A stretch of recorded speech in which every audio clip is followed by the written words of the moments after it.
l'intransigeance. Qu'est-ce que c'est que l'intransigeance? C'est par rapport aux éléments, c'est encore une fois un excès de l'énergie du bois. On est dans quelque chose de très fort. C'est quelqu'un qui ne fait pas de concessions, il n'y a pas de compromis, pas de cadeau.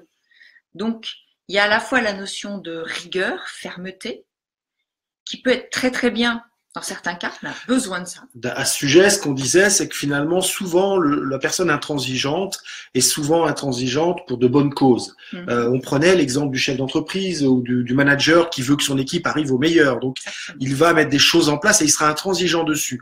Ou alors le père de famille qui veut absolument faire tenir ses valeurs en place et qui se trouve à être intransigeant finalement à ce que ces valeurs ne soient transiger justement. Et ce qu'il faut faire attention, ce qu'on disait donc, c'est de ne pas tomber dans l'intolérance, où là, l'histoire des valeurs et de la grande cause disparaît complètement. C'est là juste où il faut faire attention. Et nous, on parle bien d'intransigeance, pas d'intolérance. Exactement, c'est-à-dire que c'est vraiment, ça devient une intolérance quand cette intransigeance est chronique, quand c'est systématique. Et sans raison.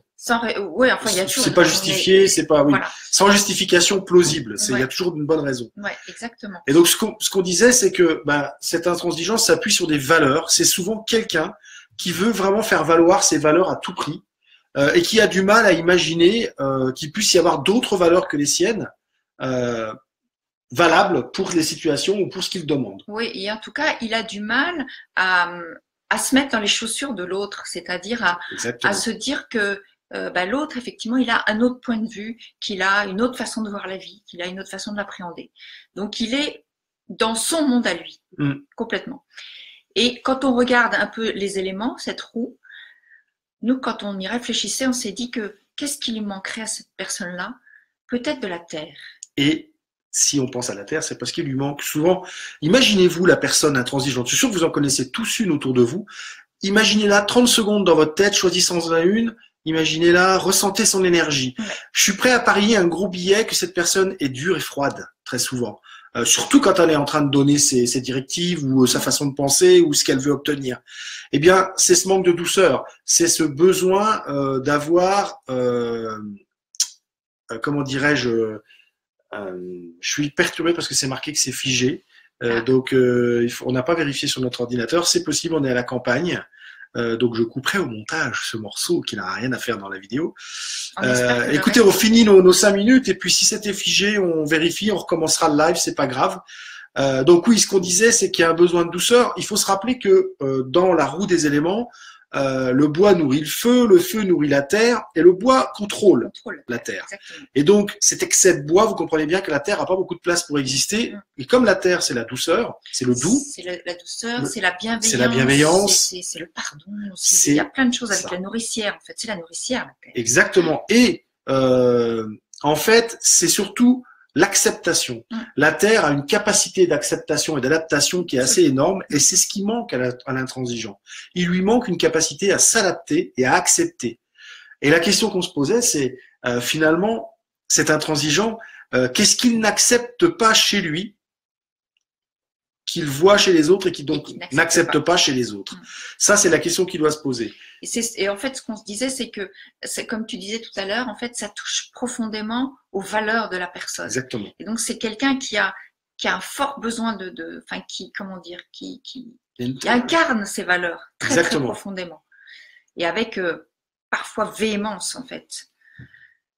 Et c'est oui, parce que on touche à des valeurs profondes et que si elles sont pas respectées, approuvées, acceptées par ceux qui sont autour ou ceux qui travaillent, eh bien c'est une catastrophe. Et c'est là, ça fait remonter. Rappelez que le bois c'est un petit peu la colère. Ça peut faire remonter un peu de colère, un peu d'énervement, un peu de stress. Et la réaction, c'est de camper sur ces valeurs et de ne pas transiger, intransigeant.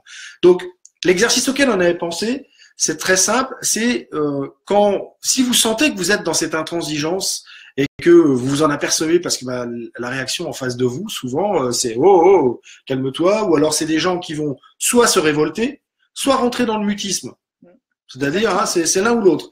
Et donc, soit il va y avoir des conflits, ça va être frontal, soit vous allez avoir des gens qui vous répondent pas, qui vous parlent plus, qui vous évitent, etc. Donc, si vous sentez que vous êtes un peu dans cette énergie de temps en temps, eh bien, c'est simple.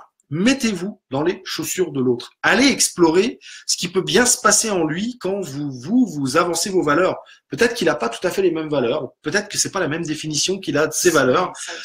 Et c'est important. Et là, on rentre dans la communication. Et ce qui est intéressant, c'est peut-être que si votre feu, parce que la communication, c'est l'élément feu, si votre feu se développe, il va consumer un peu de ce bois et finalement va laisser un peu de place à la terre et vous arriverez à ramener cette douceur.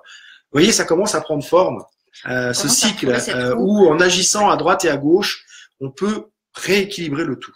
Absolument. Donc, le maître mot, c'est vraiment bienveillance, douceur, écoute et acceptation. Pardon, en fait aussi pardon, parce qu'il y a des choses à se pardonner. Généralement, c'est pardon à soi, à soi, oui. Parce que c'est ça, c'est de là que vient le blocage.